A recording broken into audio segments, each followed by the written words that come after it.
Clara Schumann was one of the most well-known piano performers of the Romantic era. Before she was known as Clara Schumann, she was born Clara Josephine Wieck in 1819 to parents Friedrich and Marianne Wieck. When she was 5, her parents divorced and her father took charge of her music education. Her father made sure she had a well-rounded music education, which included daily lessons on piano performance, music theory, and music composition. When she was 11, Clara took her first concert tour accompanied by her father. This first tour included her first solo concert at the well-known Leipzig Gewandhaus and an appearance with Niccolo Paganini in Paris. A few years later, at the age of 18, she went back on the road to give a series of concerts in Vienna in the winter and spring of 1837 and 1838. Clara performed for sold-out crowds and received glowing reviews. Her father Friedrich made arrangements to have reviews of her Vienna concerts to be printed back in their hometown of Leipzig. A family friend and former student of Friedrich's, Robert Schumann, was the editor of one such periodical called The New Journal for Music. In the May edition of 1838, the journal printed a series of concert reviews from Vienna under the headline Music Life in Vienna. It was written by a local musician who would go to concerts and write a short description of what music was played and how the performance was received by the audience. In the case of Clara, the writer went to 6 of her concerts during February and March of 1838. The writer called her concert on February 11th the most brilliant of the season, and noted that the concert on February 26th had an unprecedented full house, and that the performance was met with immeasurable applause. Clara also gave a concert to a member of the royal family while on this tour. She played for Archduchess Sophie on March 4th. And in the notes for the last concert, the writer states that Miss Clara has arrived.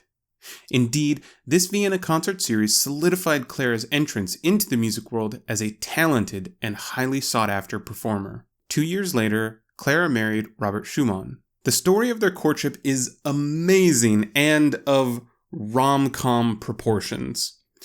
Since this video is about Clara, I don't want to get too much into their courtship, but let's just say it involves Robert dressing up like a ghost, Clara's father, Friedrich, forbidding the couple from seeing each other, super secret love notes being passed from Robert and Clara using their friends as intermediaries because Friedrich would burn any letters Clara received from Robert, and a brief legal battle between the couple and Clara's father for the right to marry. From all accounts, Clara and Robert loved each other very much, and over the years they would come to have a fairly large family, having 8 children together. But neither marriage nor motherhood could slow Clara's love of performing. When Robert was not immersed in composing, Clara would be on the road performing, promoting Robert's compositions and supporting the family financially. Unfortunately, after struggling with mental health issues, Robert was committed to an asylum in 1854 and died there 2 years later.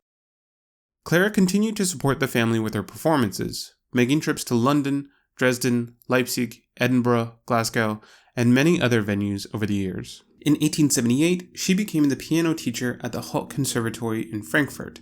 She performed her last public concert in 1891, bringing to a close her concert career that lasted 61 years. She passed away in 1896 at the age of 76. However, her legacy still remains today. She performed her concerts from memory, something that seems standard today, but was not common practice back then. She also helped shape what kind of music was expected from a concert pianist. Instead of playing mostly technical pieces or her own compositions, as was common practice, instead, she performed music by the leading composers of the day. Her legacy was also passed on through the students that she taught, bringing her style of playing to England and America. Of course, Clara was also responsible for bringing Robert's music to her audience, oftentimes when Robert's music was unknown or not the popular choice. One might say that there would be no Robert Schumann as we know him today without the piano prodigy from Leipzig, Clara Wieck Schumann.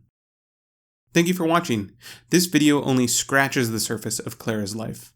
I highly encourage you to read one of the many biographies that have been written about her life because there is so much more to Clara Schumann. If there are any other female musicians that you think we should know about, please let us know in the comments below. And if you want to keep watching videos like this, check out this playlist or hit that subscribe button.